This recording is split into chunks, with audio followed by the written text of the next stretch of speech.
Well, you're all very welcome to Shakespeare and Company. We have all heard about the lost generation, the phrase coined by Gertrude Stein for the American literary and artistic set who came of age in the First World War and found their way to this city in the 1920s. Writers like Hemingway, F. Scott Fitzgerald, Ezra Pound, and of course Stein herself, and many of them frequented this very neighbourhood, and perhaps even this shop in its earlier form. But their creative reign was of course punctured by the outbreak of the Second World War in 1939. So what came after the lost generation? Well, the answer lies in this engaging, exuberant, unexpectedly joyful, incisively challenging and gloriously scandalous book by Agnes Poirier. And the answer is the free generation, free to create new artistic movements, literary movements, political movements, free to fight, to disagree, to challenge, free to push theories to extremes, free to introduce new ways of thinking, and, crucially, apparently free to sleep with anyone and everyone. This new world witnessed an explosive amalgamation of literature, theatre, anthropology, philosophy, politics and cinema.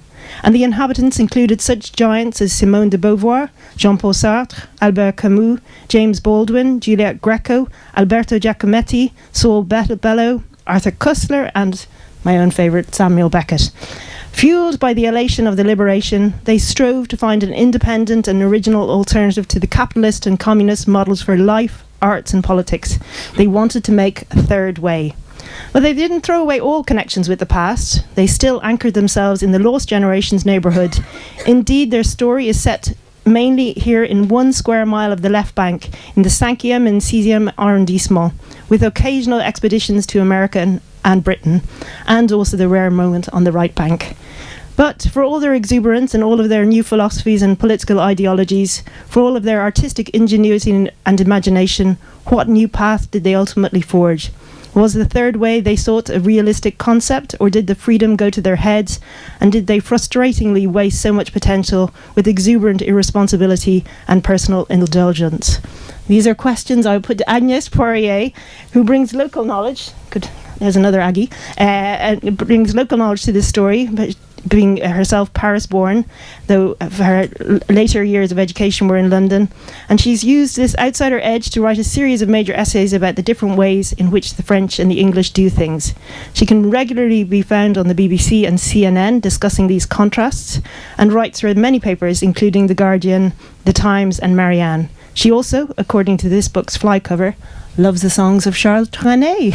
And Agnes, sorry, I'm now calling you the cat's name. Agnes, you're very welcome. That's the cat's name, yes. Yeah, we're not to be abbreviated, but you're very welcome anyway to Shakespeare and Company. I think the important first question is how you came to write about this particular period, because so much attention and literature has been focused on the previous generation, the lost generation, as I mentioned, that you decided to look at what happened next. Well, it was almost an accident because originally we thought, along with my former publisher, to concentrate on Paris 1944-1954, so the immediate post-war. And so I researched 1944-1954. I actually researched for a year, went back as far as 1890s. Then I thought perhaps I should go back to my period. And then the first day when I started writing, I thought, I can't possibly start in 1944. I've got to explain the 4 previous years. And I thought perhaps it will be an introduction, and actually the first draft was 1,000 pages. So in the end, and also because publishers love a decade, it sounded a bit messy. 1939, 1954, they didn't like it, although it's 15 years. But so we did, the 40s, basically, because everything was born for all the people I talk about, really, in those 4 years. Even though some of them were, in their early 30s when the war broke out, it changed them or informed who they would become, and that's why also Paris was the place where they all met, because we're talking about Norman Mailer, Saul Bellow, Richard Wright, Irving Shaw, and many others. Picasso, Giacometti, and Cocteau, of course, are making some guest star apparitions, and the French intellectuals as well. So that's why it's a strange, you think, why 1940, 1950?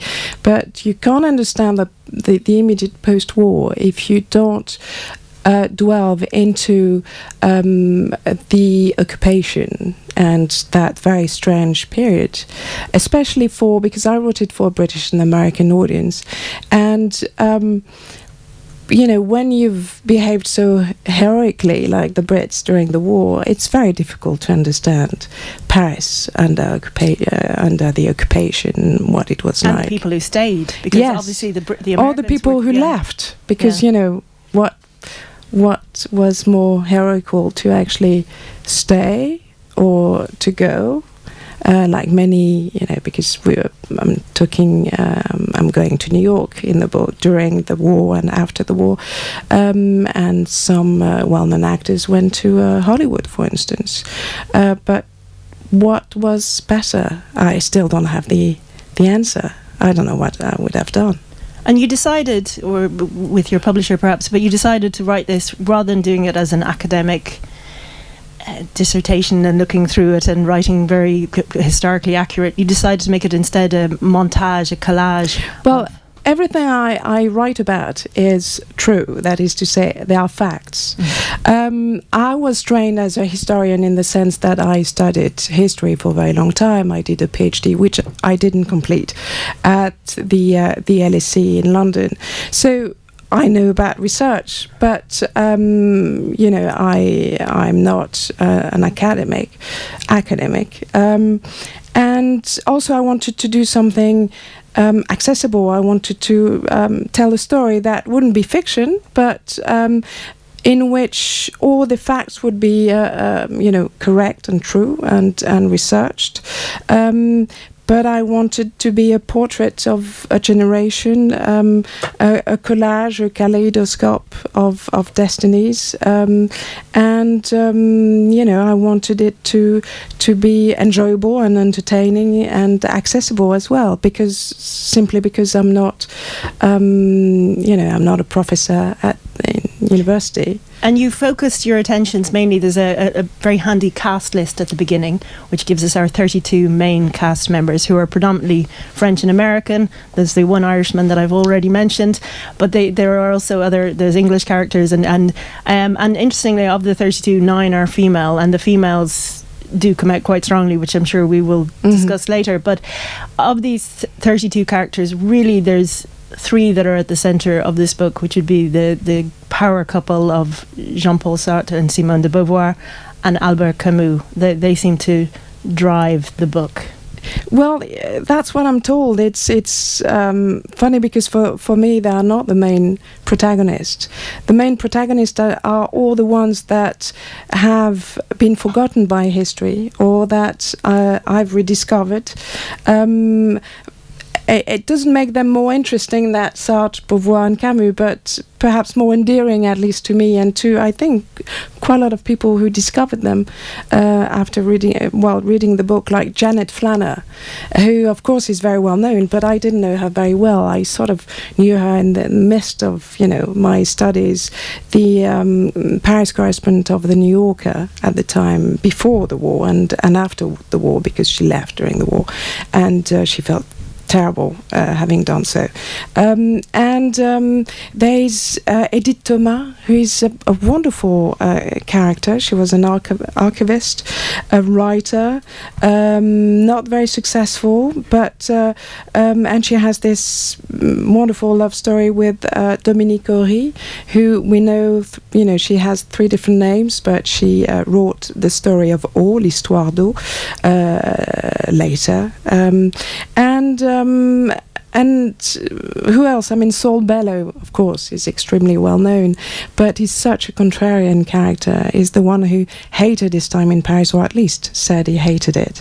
And of course, Richard Wright, whom I had personally, I had completely forgotten. I had studied him, but and is such an interesting character as well. So anyway, and Jacques Jaujard, I think we might talk about Jacques Jaujard. Yes, I think the director of the Louvre Museum. The book begins with the most extraordinary moment, which I didn't really know about, actually. Neither did I. Okay. But maybe all of you know about it, but it's this moment when there was the war is beginning, and there was this man who was the deputy curator. He wasn't even the head curator. He was the head curator. Oh, was he the head? Okay. But yeah. No. Anyway. And he was the head curator of the museum, and he was a visionary because he suddenly realized that all of the artworks would be in danger, and so he decided that they needed all to be moved. So he began this incredibly complicated hiding process for all of the artwork. So explain what he did. Well, I mean, Jacques Jaujard had supervised the sort of evacuation of the art of the Prado Museum in 1936 during the Spanish Civil War to Switzerland. So in a way, he had done a dress rehearsal. He knew about it. And in the late 1930s, as earlier, I think as 1938, for him it wasn't a question of if Nazi Germany would invade France and Paris, it was when. And he didn't tell anyone, but he drew plans.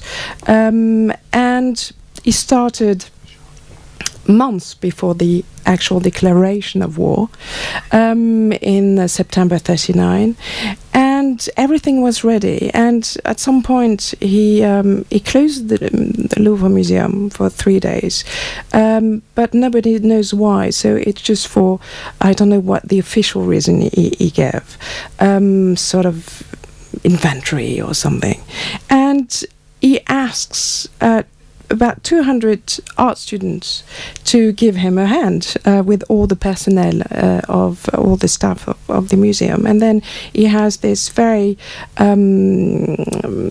pragmatic way of putting all this, the most beautiful artworks in boxes with, dots in terms of importance.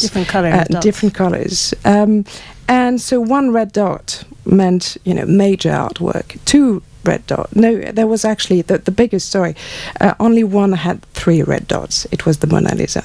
Otherwise, they had green dots, red dots. And then he got ambulances, taxis, all kinds of vans, all the vehicles he could work with. And on the day of the declaration of war, it had been done. The last one was the wing, the victory, how do you say that? Samothrace, la victoire de Samothrace. And it was in the whole public collection, not private. Unfortunately, it couldn't save or the Rothschilds or wonderful pieces of art as well. But the public French collection was saved thanks to him. And it went to all these different castles, different places, provincial museums, with the staff of Le Louvre. And so it meant that whole families guarded with their lives the artworks of France. And he kept moving them as well. Yes, so during the war. The Mona Lisa went to all these various especially places. From 1942, when after the invasion of North Africa, the whole of France was occupied. And so anyway, I start with him because he's an incredible character. As we learn, he becomes quite a character in the book, because he becomes as I think you call him, a double agent, because he ends up having an affair with a spy called Mozart. Yes. So I think we have to jump a few years. That's, yes. 1944, I think this is. And Alexandre Parodi, who was a man of de Gaulle in France, calls Jaujard and says, well, there's going to be D-Day, sometime soon, in a few months. So we need to tell the British and American planes not to bomb those castles where the art is. So you need to start painting enormous crosses on the roofs of those castles, so that we know not to bomb. And he says, we're going to send you our agent. He's called the agent. He doesn't say it's a he or a she, but you'll be contacted by Mozart. Okay, so Mozart knocks at the door of Jojar's office in Le Louvre. And Mozart is actually an actress, a very well-known actress of the 1930s, today completely forgotten, Jeanne Boitel. She's 40, she's platinum blonde, and she's quite mesmerizing, and so she does her job. She asks about the artwork, and then 2 days later they become lovers, and he's married, he's got children, but it's a story that ends well, at least for the new lovers. He will marry her, and after the war. Not so good for his wife and children, but no. Yes. But the war, I mean, at the time, because the whole war years are incredibly. I mentioned at the beginning that it was very joyful, and there's so much joy in the book. There's so much exuberance. But the war years, there was incredible suffering, and people going to all kinds of places and having to leave Paris and finding themselves part of a resistance they didn't even know what's going on. Well, I wouldn't say it's joy. It's more elation, exuberance. It's also. Sartre talks about it, writes about it very well in the letter he wrote in 1945 to explain to the British what it was like living in occupied Paris. Because he talks about, and I think that's what their thirst, their hunger for life comes from too, is people disappeared from the streets, and he writes about this moment when you call a friend on the telephone, and it rings and rings and rings, and then you go to their place and you ask the concierge, so where's X or Y, and the concierge then says, well, I haven't seen him or her for a few days. So the concierge goes and open the flat, and then at the entrance of, usually it's in the corridor, there are 2 chairs next to each other, and some German cigarette butts on the floor. And it means that they were arrested by the Gestapo and interrogated and then taken away. And so this is, he talks about this invisible enemy, because you've got, of course, Nazi officers and Nazi soldiers, German soldiers in the streets of Paris, taking the tube, taking the metro, being in cafes, and some of them extremely polite. They give their seats to elderly people, and so somehow you've got this strange enemy that can appear quite polite, and it's not what he tries to tell the British readers. It's not an enemy you find on the battlefield. You're a soldier, you've got a weapon, the enemy's there, you shoot them. It's a completely different kind of enemy, because you live with them for years, and somehow they become familiar. And all and a lot of people disappear. But there's this, I don't know whether people are cautious at the time or just modest, or, they say, oh, X or Y has been taken away. So it's this invisible octopus, I think he talks about. Sorry, I lost the thread. No, and some of them were people like Henri Cartier-Bresson, people like that, who were then taken to camps. And well, that's different with also with Sartre and Cartier-Bresson. They were like many French men.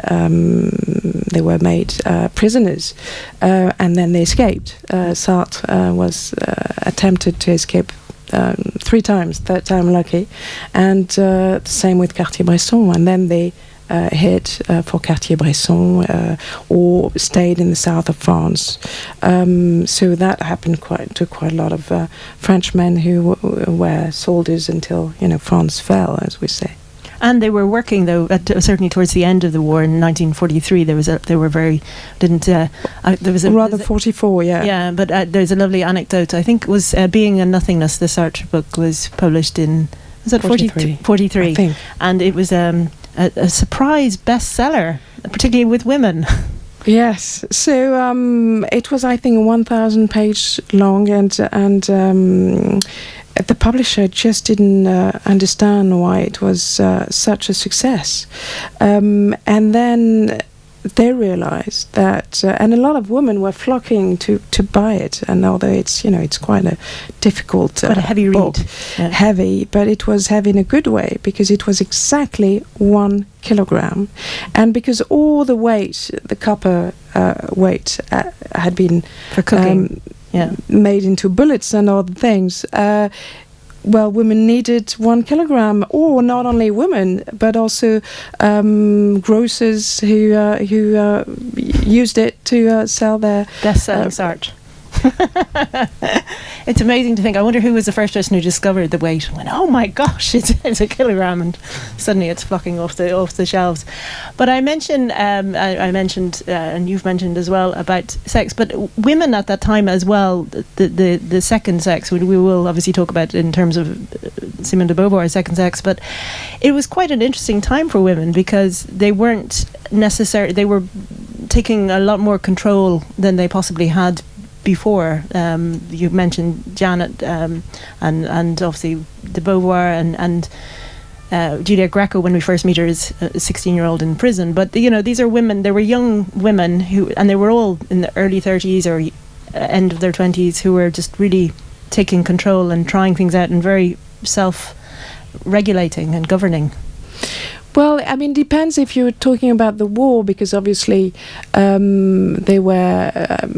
Time was difficult, and the same thing happened during the First World War. But if we're talking about all the women, I discovered, in my research, that the women who really had an impact, took control of their lives, and they were extremely strong characters. Otherwise, it was very difficult to break the mold, basically, because in the book you've got different kinds of women. I mean, the strongest is probably Simone de Beauvoir, because what was more important to her, the most important thing to her, was her work. She decided very early on not to marry. She made that sort of pact, I don't know if we can call it a pact, but when they were students with Jean-Paul Sartre, but also not to have children, not to have a family. And they both, because as we will learn, they both had many relationships with men and women, both of them. But they had that as a pact, which was the envy of others, was this pact that they would never marry anybody, and they would never have any children with any of their lovers or with each other. Yes, but more importantly than the sex is their work, I think. We're talking about workaholics. We're talking about people who are so disciplined. They work for about 14 hours a day, and then they spend time with their different lovers, and they go out, and they travel, and after the war, and they go to exhibitions. And there's a lot of sex in the book, but again, it's an accident. When I started researching it, I thought it was going to be a book about ideas, a book about politics, and then I discovered a lot. At some point I had to, I had a chart on the door of my bathroom. It was a constellation, because I couldn't just keep pace and track of who had slept with whom. And I was quite embarrassed. I told my publisher, I said, this is not the kind of book I want to. I'm not interested in sex, not at all. It's like when, as a journalist, I'm asked about, François Hollande's gallivanting on his moped, going to go and see his lover. This is something I don't want to do. And so it was the same with writing the book. And then I realized that it is part of who they are as well, and it is also their experience during the occupation. you know, death was everywhere, lurking in every corner. They were young. So it was a way to cheat death, really. You know, it's not only about sex, it's about desire, it's about life, basically. And it's also some very practical reasons. It's, you know, you're talking about the book of Sartre weighing 1 kilogram. Well, it was so cold. You know, Beauvoir, when she was alone at night, slept in her ski clothes.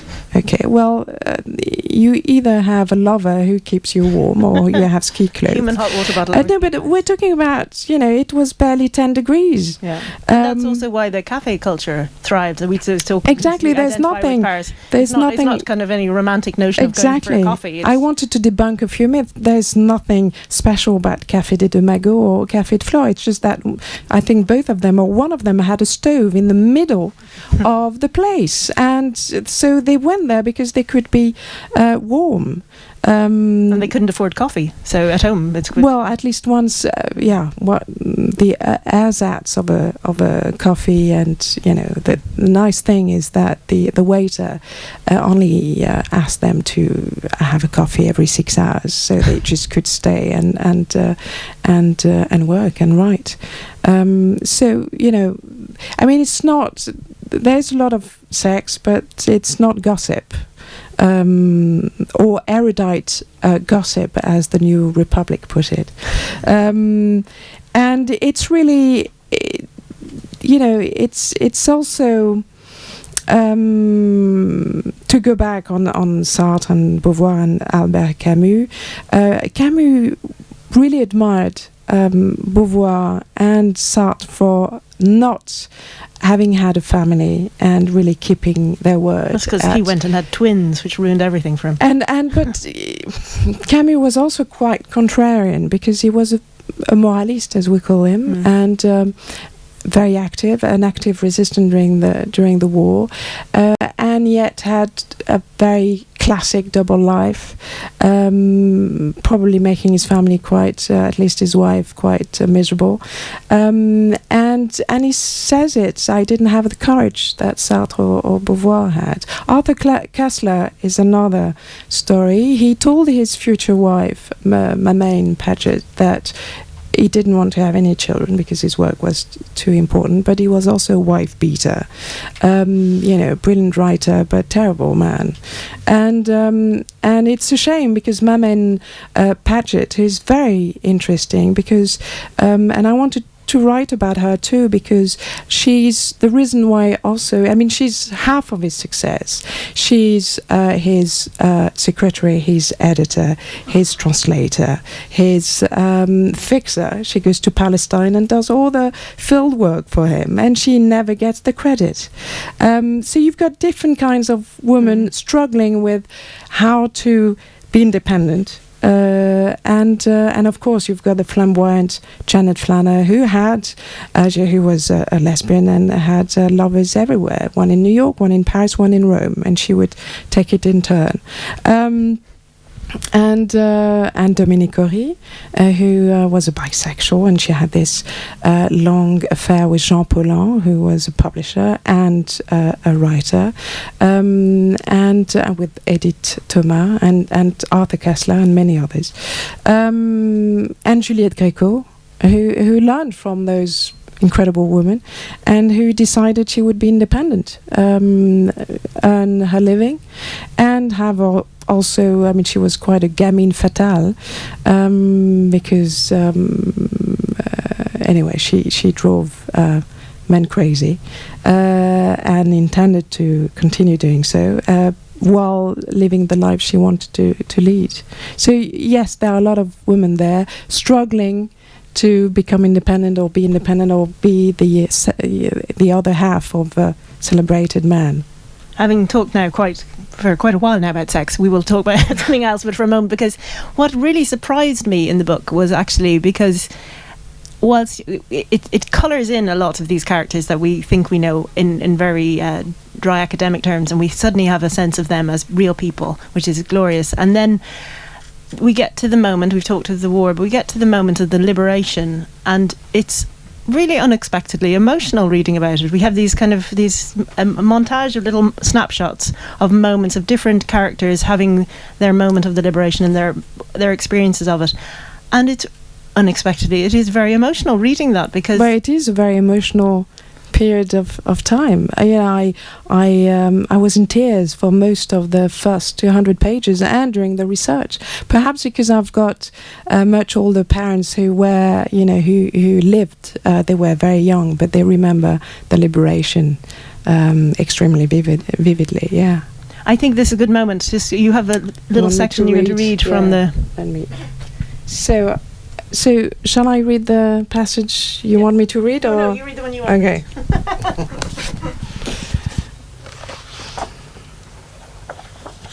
So this is, I must tell you before, it's the 25th of August 1944, so Paris is being liberated.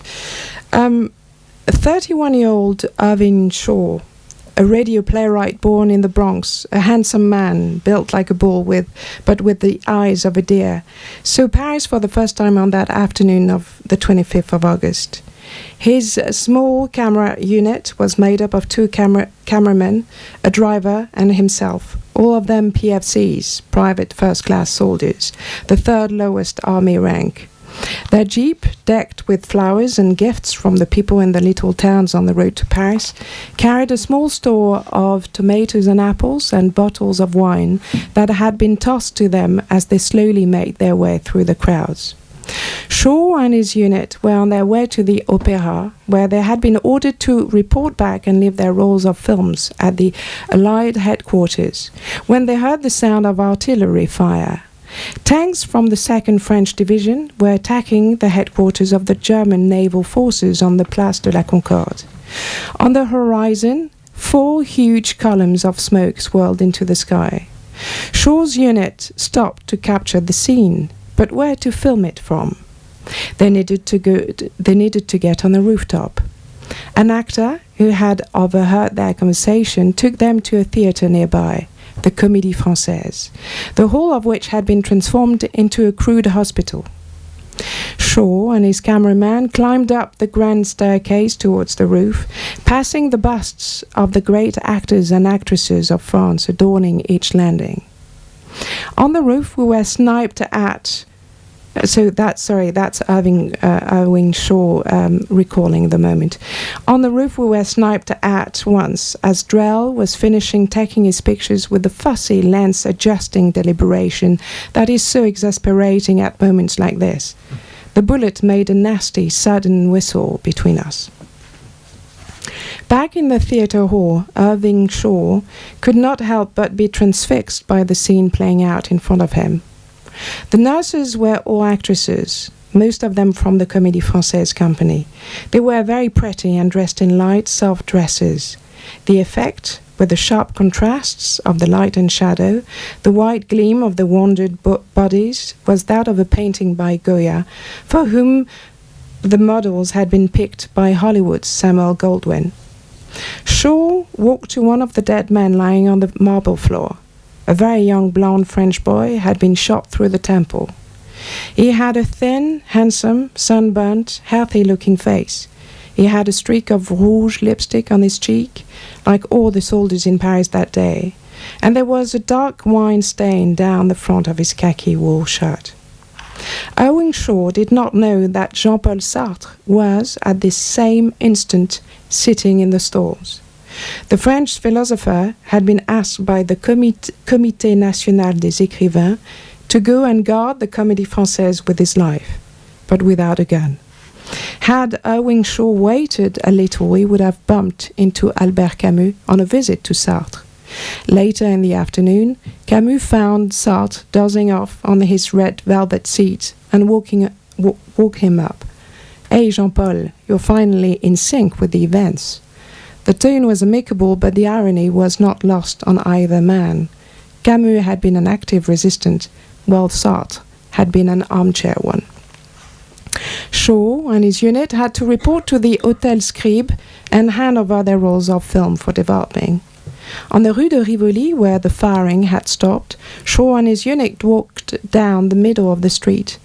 On seeing these GIs going unharmed and taking it as a signal of victory, thousands of people flocked out from the side streets, applauding, cheering, kissing them, men and women alike, indiscriminately. The smell of perfume from the crowd was overpoweringly strong, and the variety of rich, sweet odors as kiss followed kiss was dazzling and unreal to a soldier who had been living in the field in mud and dust for 2 months. One interesting element that I hadn't been aware of after the liberation was the purge, which is when a lot of these, when everyone is returning, but then there's people reacting in ways, and Camus, you mentioned earlier, was a moralist, and he is quite overwhelmed by what happens during the purge, and he's very challenged by how people he knows who have potentially collaborated, or it's in that murky area of collaboration, and how people responded to it. But I was also very surprised by what happened to women, particularly. And you might speak a bit about... Well, I mean, Simone de Beauvoir, for instance, goes back to La Louisiane, the hotel where she lives, and on the street, and I think it's quite early. It's the late last days of August, and naked women, shaved and shamed for having allegedly slept with the enemy, and there were scenes like this everywhere. But for instance, Cartier-Bresson or Douaneau refused to take pictures. They loved the people but didn't like the mob, and occasionally some French resistance, the FFE, for instance, would protect those women, but many were, some of them died, some of them were especially in outside of Paris. It was a very public thing. It was, yes, I think Simone de Beauvoir called it medieval sadism. Yes, she hated it. Like many other people. Yeah. But then, what came next, as we progressed in history, was Les Temps Modernes, this publication founded by de Beauvoir and Sartre, a little take on Charlie Chaplin's Modern Times, but obviously quite different. But it was a time when there was this new wave of publications where everyone was allowed to write for them. There was incredible freedom of writers and collaboration with these publications. It was very exciting. Well, Les Temps Modernes, I think the first issue is October 1945, and it is quite extraordinary. I read 10 years of Les Temps Modernes. It is so fresh. Is it available? Yeah, well, at the probably at the Bouquiniste or at the National Library, and it's almost. It hasn't aged a bit, and it made me realize that what we call new journalism, that supposedly took place 10 years later in America, was actually born then, because it's reportage, but in such high quality. It's literature, really, and they are embracing, because they are so politically engaged, they are embracing very, very burning issues like abortion, and we're talking 30 years before it was made legal. They sent, can't remember who actually penned that article anyway, this woman, I think, who had herself an abortion illegally. They go to a hospital, and they are all of them are in a dormitory, and they go there because they had some terrible infections due to it, or etc. And there's the subtext: they are very badly treated because the doctors know very well what they've done, and they are not going to be given any painkillers. Of course, they are treated because they are going to treat them, but because of the reason they are there. And all these women talk to each other, and suddenly one opens up and says, it's my 15th abortion. And it's such a powerful piece. And there are many, and it's also in Les Temps Modernes as early as 45 that you hear Vietnamese, you read Vietnamese writers reporting from what's going on in French Vietnam. And I didn't get to read that in the daily press of the time. They are really ahead of their time. Well, they seem to have a kind of an open door policy in terms of their politics. There were certain Oh yes, Sartre was receiving. I mean, it was written on the Les Temps Modernes. The director will receive anyone from 5 to 7 every Monday at their little office at Gallimard, and a lot of people just queued to ask questions. And actually, after that article about women being badly treated for having had an abortion, I mean, it wasn't that clear, because at the time it was completely illegal. But some young people queued to get addresses of doctors who would practice abortion. And Sartre also financially helped, didn't he? Yes, he did.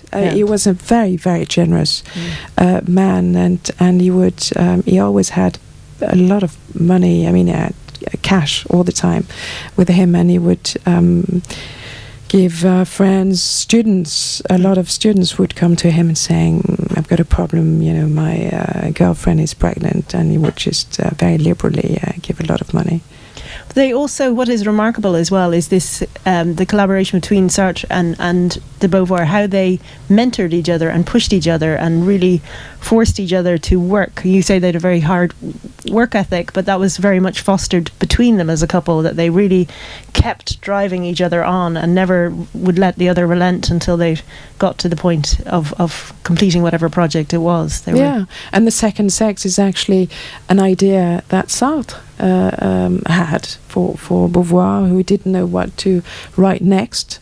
And he said, why don't you research, the experience of being a woman? And at first she didn't understand. She said, well, because she was brought up a bit like a boy, because her father was very disappointed to have 2 girls, and he brought them up like boys, and he pushed Simone because she was very gifted. And so she said, but surely there is no difference between men and women. I've never suffered from being a woman, etc. And Sartre said, you should look into it. And so she went to the National Library, Rue de Richelieu, and she went back to the beginning, to myths, etc.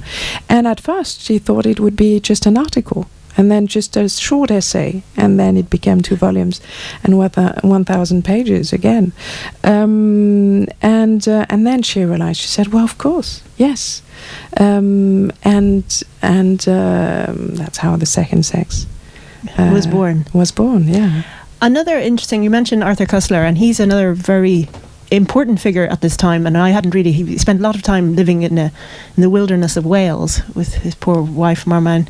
But when he would come to Paris, his book Darkness at Noon, it was very galvanizing. It really changed, because it had a very powerful political effect. And there was also another one, Scum of the Earth, when he was interned because he was Austrian, and he was interned in France, and wanted to flee to London. So what happened is that his girlfriend, British girlfriend, managed to leave. We're talking 1940. She managed to leave France with the manuscript that he wrote originally in German. She translated it and gave it to a British publisher, and that was the beginning of the whole story of Darkness at Noon, which, when it came out in France, was, I think, it sold 1 million copies in perhaps a year, very quickly. And François Mauriac said this book is the reason why in 1946 the French rejected the sort of communist-backed reform of the constitution. And Koestler was a heavyweight intellectual.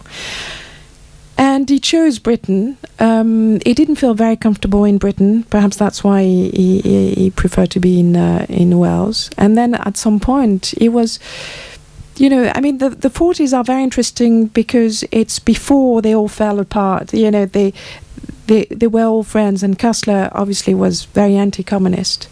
And so at the time, was Sartre and Beauvoir not much less anti-communist than Koestler was, but they wanted to find a third way.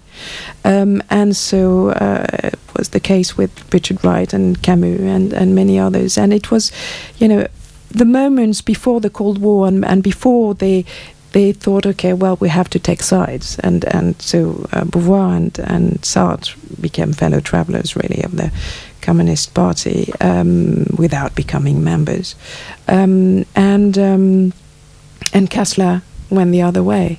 But it was a time when they really tried very hard, and Sartre created a political party. That was news to me, I have to admit, the RDR party. Didn't last very long, but still.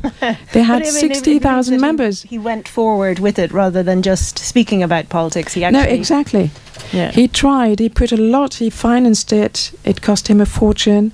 There was a momentum for 18 months, and he called it the Rassemblement des Révolutionnaires Démocratiques, I think. Mm-hmm. So again, in that utopian third way, that revolutionary center, which I think we are still trying to find.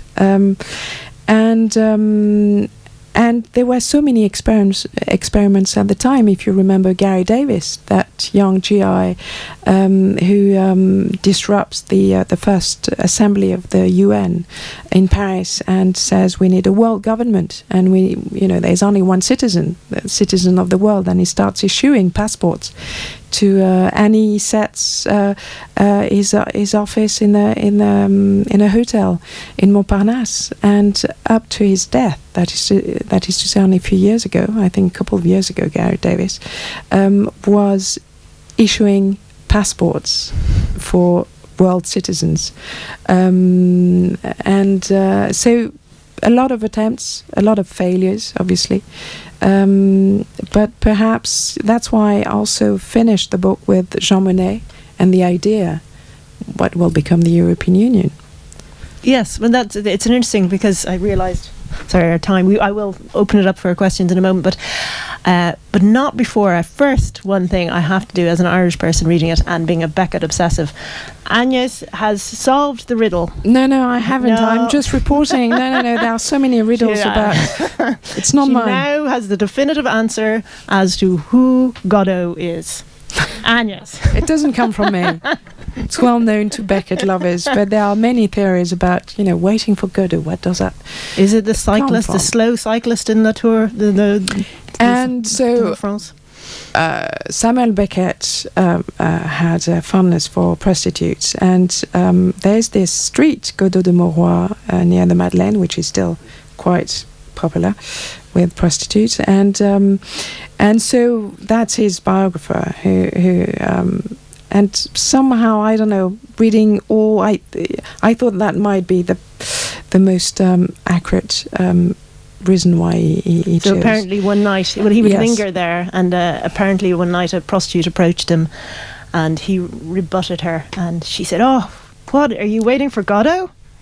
As in Godot de Mauroy, yes. The book, though, you left with a sense then ultimately that because there's so many ideas and such potential and talent, as I mentioned in my introduction, did you feel these characters, that these people, that they're obviously more than characters in a book, that they achieved, that they brought things on, that they developed our ways of thinking, or was it? Oh yes, definitely, and especially then. I mean, and but of course, I mean, if if you think of France, I mean, Sartre has such a bad reputation today, but because of, what happened later. But I love that moment when they all tried, and he was actually, he was so brave because he took so much flack and violence from the communist press because he refused, he tried something else. Yes, I mean, some of them need to be rediscovered, like Arthur Koestler, his writing, I mean, because the man was quite despicable. But Janet Flanner, we all must read her diaries and journals of her time in Paris because it hasn't aged a bit. And also some writings by Beauvoir, like America Day by Day, because Camus, as the editor of Combat, sent in 46 and 47 Sartre and Beauvoir as reporters, and they discovered America and they loved it and they hated it at the same time. And her diary on her 4-month stay there, because they were so curious about everything, so they would go everywhere. And they were celebrities, wasn't Sartre? He attended an event and he couldn't even get in because the crowds were so large at one of his events. But Beauvoir could actually read English and speak English, which was not Sartre's case. And America Day by Day, if you can find it in second hand, because I think it's out of print, is remarkable. So yes, I think they need to be rediscovered, perhaps in a new light. Sartre, I found him incredibly endearing at the time. I need to say at the time because Koestler, not so much. Camus, Koestler is a fantastic writer. Camus was so young when it starts. He was only 27 when we meet him at the beginning. But also, I find it. I mean, he's extremely attractive, but also so hypocritical. Well, many of us are. Does anyone have any questions, sir? You don't have to. No, you don't have to. There is wine coming, so. Well, let's have wine. There's a gentleman there. We'll get a microphone to you. Hold on. Well, this balance or imbalance of what goes on when the people of Paris are living with the soldiers, and do they see the soldiers, some of them see them as human beings, and so therefore they find a connection versus I'm not sure about the connection, but they live, shoulder to shoulder in the metro, for instance, and of course they are human beings. That's the thing with the enemy. Suddenly becomes a human being, and it doesn't mean they are acceptable visitors or they are still the occupants. But I think it changes completely the experience that the Brits might have had or the Americans. It's easier to hate somebody faceless. Yes. Yeah. Somebody sitting beside you on the metro. Exactly. This gentleman here. So many questions come up. One of them is, in the late 40s, there was a lot of anti-Americanism on the left bank. How do you explain that, given the fact that America was involved in liberating France? Well, in the late 40s, I'm not so sure. Because American students started flocking the left bank, and as James Salter, and I think I put him, I should read James Salter. He says, Paris was not weary of us. We were still handsome and admired, and they smiled and turned on the street. The rooms were chill, but they had proportion, and there was more than a hint of another life, free of familiar inhibition, a sacred life. This great museum and pleasure garden evolved for you alone. So when he says we were still handsome and admired, they smiled and turned on the street. I think I didn't feel in the 40s, in the 50s probably. The Marshall Plan, perhaps, even Beauvoir says it's a wonderful thing.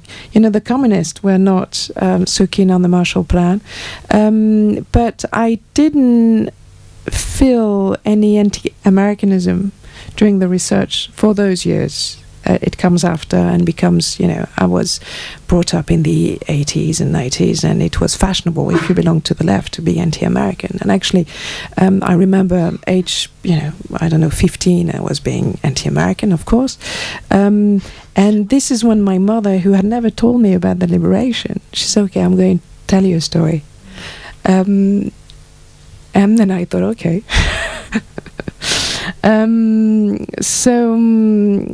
No anti-Americanism at the time, I thought. But tell me, Well, the Cold War had already started. Yeah, sort of. The Communist Party was the Communist, very strong. Yes, some of them, yes. Absolutely. At that time, and the Communist Party had a lot of influence, maybe not directly over Sartre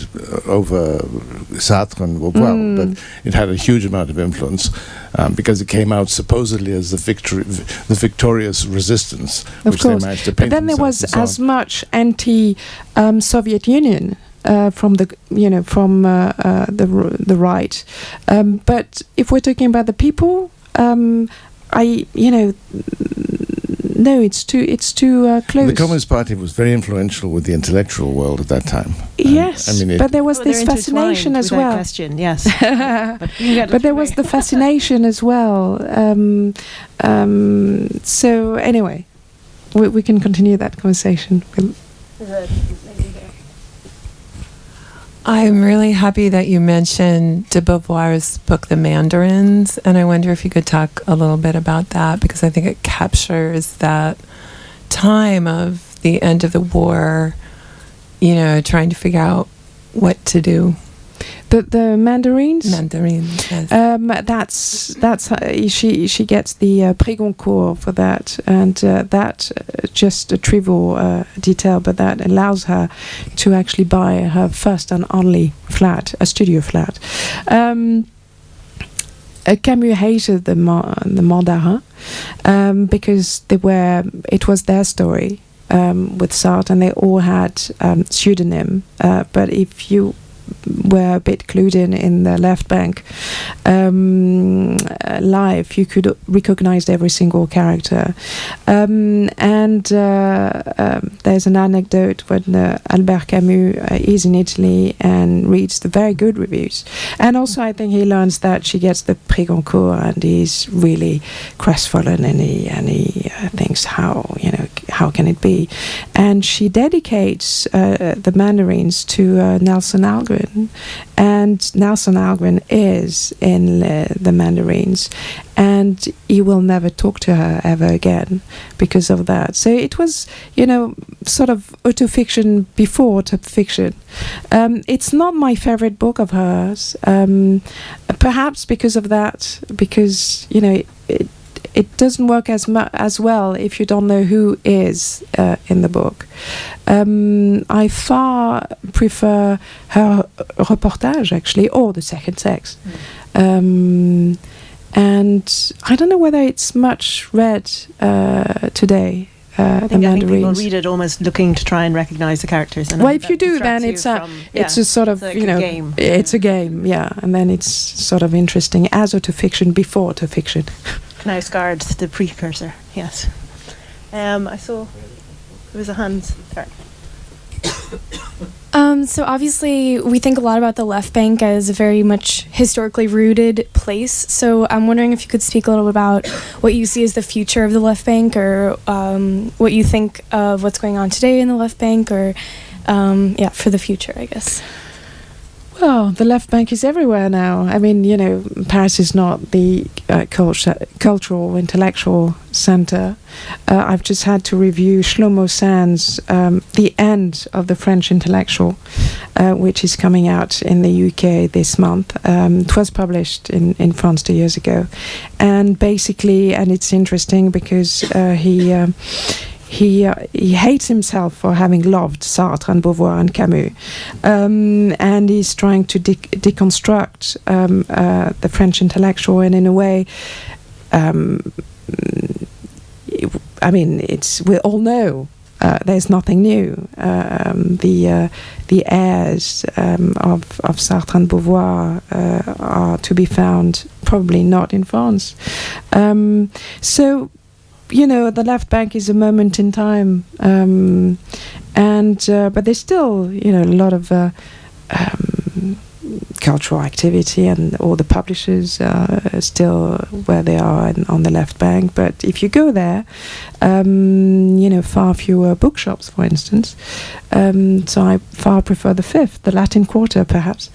Although the left bank, Rive Gauche, is actually Montparnasse as well. So to that question, I don't know how. I mean, there's a lot of left bank in London and in Rome and in Hong Kong and in New York, and the